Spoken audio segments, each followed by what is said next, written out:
gye buvuddeko abatemba ebijambiya balumba ebitundu by'e Masaka ne batandika okutemaatema abantu era gye byaggwira ng'abantu 26 balusuddemu akaba n'abamu ne babuukawo n'ebisago.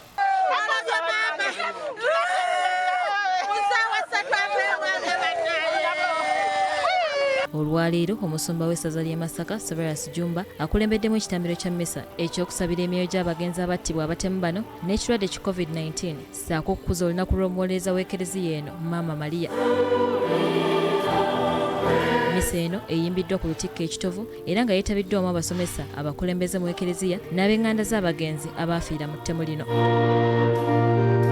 Omusumba Sereverus Jjumba ategeezezza ng'ekitambiro kino bwe kitegekeddwa mu kaseera ng'eggwanga lyakamala okutaagulataagulwa ssenyiga korona ate ne lidda mu njega y'ebijambiya nga kati bwe budde abantu okwekumaakuma buli omu agumye munne ssaako okwekwasa Omukama akyuse emitima gy'abampembe abaatemula abantu.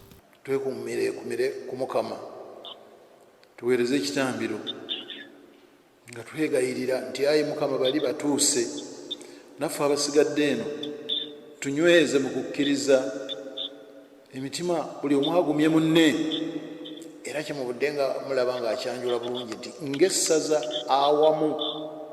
Bishop Jjumba era annyonnyodde ng'emitima bannamasaka bwe gibeewanise kyokka ng'egyaba basanjaga giringa gya nsolo nga kati omukumi mu kaseera kano asinga ye Mukama ayinza okuyambako okukakkanya abatemu bano. Mu Ezeekyeri Omukama agamba nti nja kubaggyamu omutima ogw'ejjinja mbateekemu ogw'ennyama. Ye security egy'okusookera ddala nti atukyuse abakyamu muffe atutereeze. Ssaabakristu w'essaza lino Regina Kitaka alaze okunyolwa olw'abantu abatirimbulwa ng'enkoko n'asaba abakuumaddembe okukola buli ekisoboka okuzza embeera mu nteeko.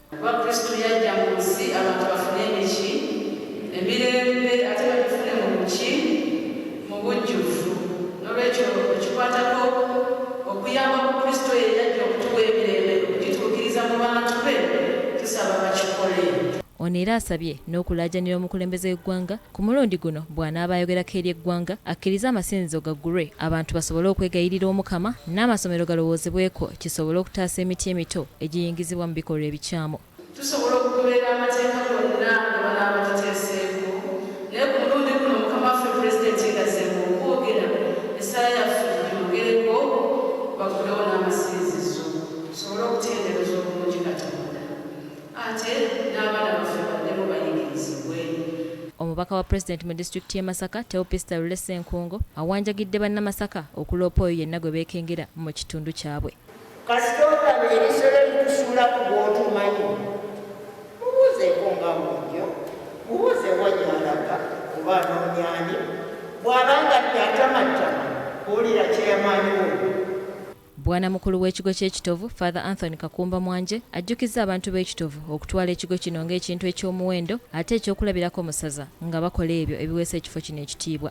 Kikafuuwe okuwulira nti bajjajja waliyo ebyennyuulannyuula ennyuulannyuula temubitegedde kati abasakoma abali eyo nga bagati naye bajjajja eyo wafumbekeddeyo amasavu ewajjajja okusomesa kyegindi nti wali amafu wali amaka ag'ensonga ebyennyuulannyuula ebyo temugenze bamutegedde. Joan Nabo ne Robert Nsubuga BBS Telefaina agesigika. Mmisa e Masaka etutuusizza